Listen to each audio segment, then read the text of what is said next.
அனைவருக்கும் வணக்கம். தமிழ் தந்தை ஆதித்தனார் பிறந்த நாள் செப்டம்பர் 27. அவரை நினைவாக ஒரு கவிதை படிக்கிறேன், கேளுங்கள். செப்டம்பர் 27 ஒரு நல்ல நாள். இன்று தமிழ் தந்தை ஆதித்தனார் பிறந்த நாள். தமிழர்கள் கொண்டாடும் திருநாள். நாம் அவரை மகிழ்ந்திடும் பொன்னாள்.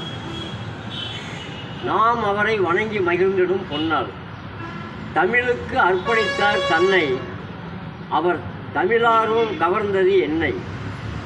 தாகம் தீர இளநி தருவது தென்னை, அவர் நம்மை விட்டு ஏன் மூடினார் கண்ணை.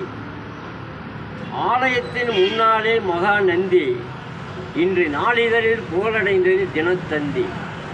ஆலயத்தின் முன்னாலே மகா நந்தி, இன்று நாளிதழில் புகழடைந்தது